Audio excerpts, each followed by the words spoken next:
to expand it significantly across the state. With that, we're happy to answer any questions. Governor, is this in response to President Trump talking about, or is it to prevent the possibility? When President Trump talks about deploying more National Guard troops to more cities, is this part of a response or to prevent that from happening? Well, I think you can go back to your own reporting. We've been pretty consistent with these kinds of announcements.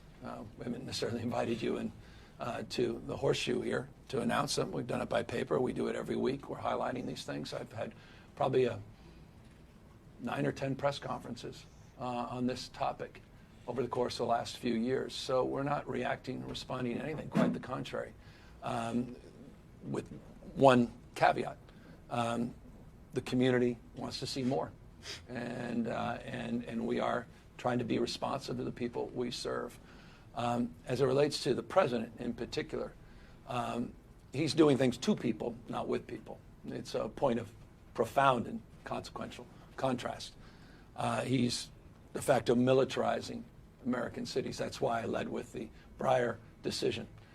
We're waiting for the outcome of that. Could have profound implications in terms of his authority to militarize American cities.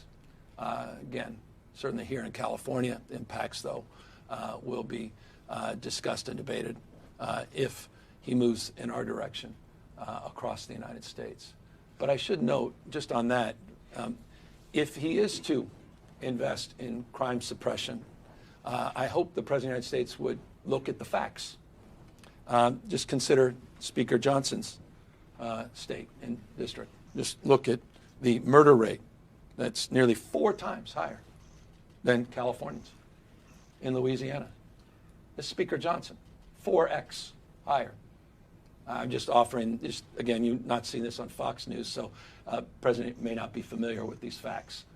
So I want to present some facts to the President of the United States, and imagine this is alarming to the President to learn these facts, particularly Speaker Johnson, who's been such a strong partner and ally in these efforts. So the carnage in Louisiana is well defined.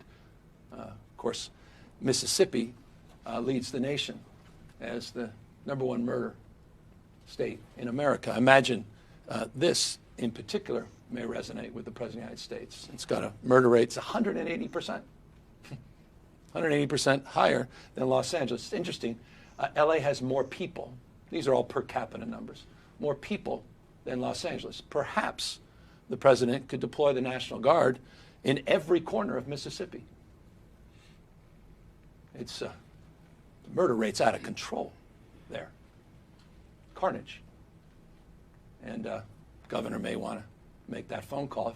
Again, if they care about the issues of crime and violence. I would note St. Louis murder rate is 190% larger than Oakland. I can go on. We could talk about the carnage in Arkansas. Again, one of the top 10 murder states in America. 2.6 times greater than San Francisco. Again, these are just not just observations. They're stone-cold facts. And the fact remains, if the President is sincere about the issue of crime and violence, there's no question in my mind that he'll likely be sending the troops into Louisiana and Mississippi to address the unconscionable wave of violence that continues to plague those states. Governor, you talked about putting the mirror up to the Trump administration. I'm not necessarily pointing to this, but in social media with the Patriot Shop that you've established, I mean, is this a way still, though, to sort of do that? Because we've been at this, as you know. We've been to all these events for months and months, and I think we kicked this off with the AG, a few years back in San Jose. We were very vocal about the legislature moving on that legislative package a year plus ago. So I think it's a continuation of that. I mean, but I think it is important to highlight the National Guard issue. I thought it was the right question. And it's a question on all our minds. Is this America? Are we losing our country? Have we lost grip with reality? The idea that the military can be out there in every street corner. In the United States of America, that people that don't look like me, the black and brown community, quite literally feeling like they're racially profiled, scared to death to walk their dogs or go to the grocery store. even in some cases. Now you're hearing more and more about it, going to the hospital to get emergency care, let alone preventative care. For that matter, even going to school or a graduation we saw last year, funerals, weddings, events. So, no, I think it's important to build on what we're doing, yes, to extend that narrative, to expand our successful programs, to acknowledge we have work to do, not suggesting otherwise, but also acknowledge that this country needs to wake up to what's going on, and not just the authoritarian tendencies, but the authoritarian actions by this president. This cannot